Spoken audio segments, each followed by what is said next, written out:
दिल्ली की ऐतिहासिक इमारतें न केवल अपनी खूबसूरती के लिए मशहूर हैं, बल्कि उनके पीछे छिपे रहस्य भी लोगों को आकर्षित करते हैं। ऐसी ही एक जगह है जमाली कमाली मस्जिद, जो कुतुब मीनार के पास स्थित है। यह मस्जिद और मकबरा अपने भूतिया किस्सों के लिए कुख्यात है। कहते हैं कि यहाँ जिन्नों का बसेरा है और कई लोगों ने यहाँ अनहोनी घटनाओं का सामना किया है।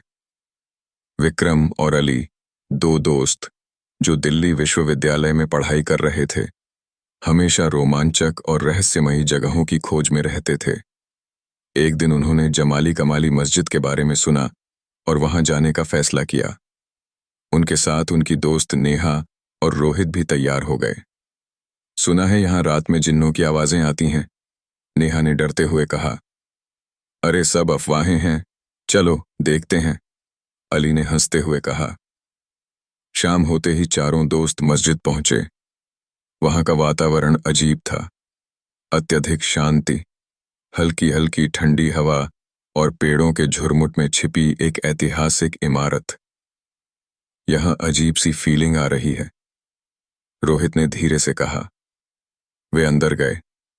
मस्जिद की दीवारों पर की गई नक्काशी देखने लायक थी, लेकिन माहौल अजीब था। अचानक हवा तेज हो गई और उन्हें किसी के फुसफुसाने की आवाजें आने लगीं। कोई मजाक मत करना, नेहा ने गुस्से से कहा। हम कुछ नहीं कर रहे, विक्रम ने जवाब दिया। जैसे जैसे वे मकबरे की ओर बढ़े, उन्हें ऐसा महसूस हुआ कि कोई उनकी परछाइयों से खेल रहा है। अचानक रोहित के कंधे पर किसी ने थपकी दी। वह घबराकर पीछे मुड़ा, पर वहां कोई नहीं था। मैंने सच में किसी को महसूस किया, रोहित ने कांपते हुए कहा। अली हंसा। शायद हवा होगी। तभी मस्जिद के एक कोने से किसी के कराहने की आवाज आई। अब बहुत हो गया, हमें यहां से निकलना चाहिए, नेहा ने घबराते हुए कहा। लेकिन विक्रम को जिज्ञासा थी। उसने मकबरे के दरवाजे को छूते ही जोर की झंझनाहट महसूस की। ऐसा लगा जैसे किसी ने उसे पीछे धकेला हो। वह जमीन पर गिर पड़ा। विक्रम, क्या हुआ? अली ने उसे उठाते हुए पूछा। यह दरवाजा, इसमें अजीब सा कंपन था, विक्रम ने कांपते हुए कहा।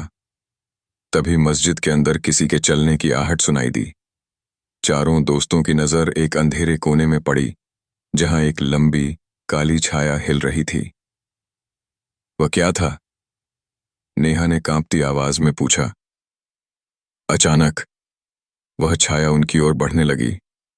तेज हवा चलने लगी और मस्जिद की दीवारों से अजीब सी फुसफुसाहटें सुनाई देने लगीं। भागो!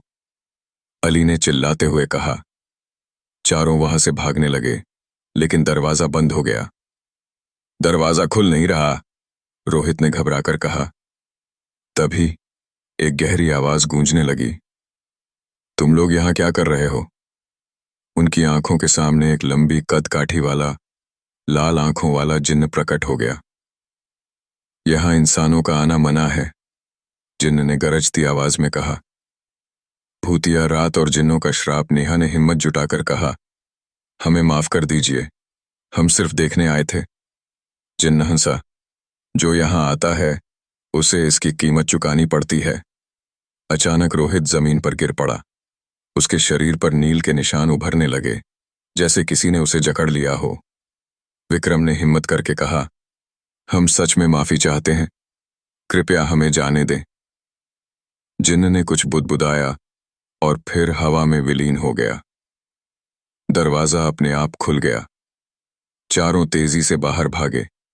अंजाम घर लौटने के बाद भी रोहित की हालत खराब होती गई।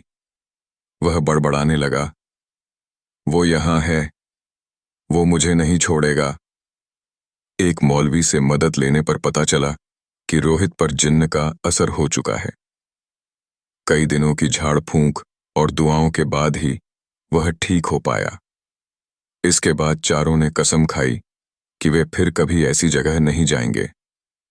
आज भी जमाली कमाली मस्जिद के बारे में कहा जाता है कि वहां जिन्न रहते हैं।